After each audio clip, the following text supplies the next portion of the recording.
ایک مرتبہ حضرت خضر علیہ السلام دریا کے کنارے بیٹھے تھے۔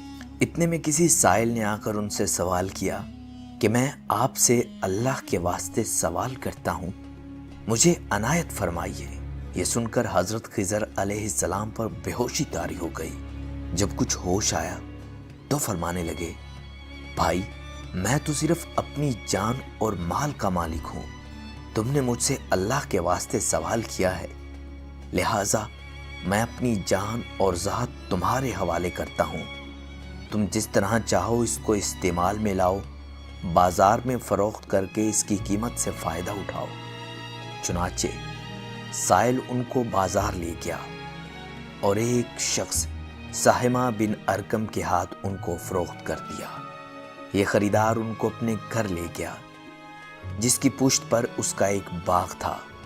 چنانچہ سہمہ نے حضرت خضر علیہ السلام کو ایک کدال دے کر کہا کہ اس سامنے والے پہاڑ جو 3 مربع میل رقبہ پر واقع تھا، مٹی کاٹ کاٹ کر باغ میں ڈالتے رہیں، اور یہ حکم دے کر سہمہ اپنی کسی ضرورت سے کہیں چلا گیا اور حضرت خضر علیہ السلام اس پہاڑ سے مٹی کاٹ کاٹ کر باغ میں ڈالنے لگے۔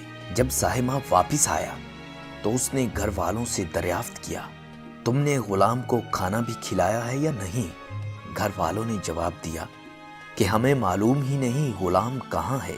یہ سن کر جب سہمہ خود کھانا لے کر باغ میں آیا تو اس نے دیکھا کہ وہ غلام یعنی حضرت خضر علیہ السلام تمام پہاڑ کی مٹی کاٹ کر ڈال چکے تھے اور کام سے فارغ ہو کر اپنے مولائے حقیقی کی عبادت میں مصروف تھے۔ یہ دیکھ کر سہمہ کو بڑا تعجب ہوا اور اس نے دریافت کیا، یہ تو بتائیے آپ کون ہیں؟ یہ بات سن کر حضرت خضر علیہ السلام پر کچھ بے ہوشی سے طاری ہو گئی، اور پھر آفاقہ ہونے پر انہوں نے فرمایا کہ بھائی میں خضر ہوں۔ جس کو سن کر سہمہ کے ہوش اڑ گئے کہ تو نے یہ کیا کیا، ان کو غلام بنا کر ایسے کام پر لگایا، یہ تو انتہائی گستاخی ہوئی۔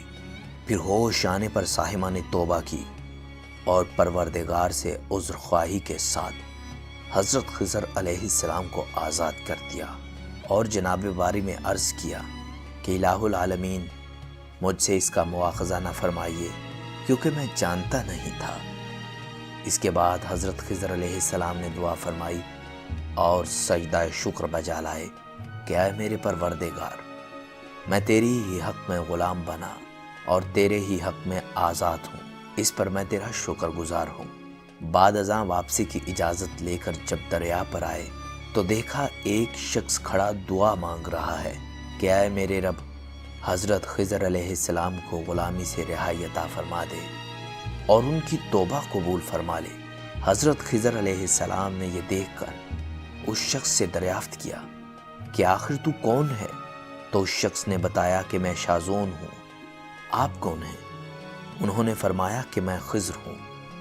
اس کے بعد شازون نے کہا، اے خضر، تم نے اپنے رہنے کے لیے مکان بنا کر دنیا طلب کی، کیونکہ حضرت خضر علیہ السلام کا دریا کے کنارے پر ایک عبادت خانہ تھا۔ بس یہ سن کر فوراً میدان میں نکل آئے اور وہیں اللہ کی عبادت میں مصروف ہو گئے۔ اس کے بعد حضرت خضر علیہ السلام نے اسی جگہ ایک درخت لگایا اور اس کے سایہ میں عبادت شروع کی تو آواز آئی، اے خضر، جب تم نے درخت کے سایہ میں سجدہ کیا تو تم نے دنیا کو آخرت پر ترجیح دی۔ مجھے اپنی عزت و جلال کی قسم ہے، مجھے دنیا کی محبت میں رضامندی نہیں ہے۔ اس کے بعد حضرت خضر علیہ السلام نے شازون فرشتے سے کہا، اے شازون، دعا کرو کہ اللہ تعالیٰ میری توبہ قبول فرمائے۔ چنانچہ شازون نے دعا کی اور اللہ تعالیٰ نے شازون کی برکت سے حضرت خضر علیہ السلام کی توبہ قبول فرمائی۔ معزز خواتین و حضرات، خدا کے برگزیدہ بندے اسی حالت میں راضی رہتے ہیں جو اللہ کو منظور ہو۔ بے شک ہماری فلاح اسی میں ہے کہ زندگی کے ہر موڑ پر آنے والے ہر پیچ و خم میں ہم راضی رہیں، اللہ تعالیٰ کی چاہت کو سامنے رکھ کر زندگی گزار دیں۔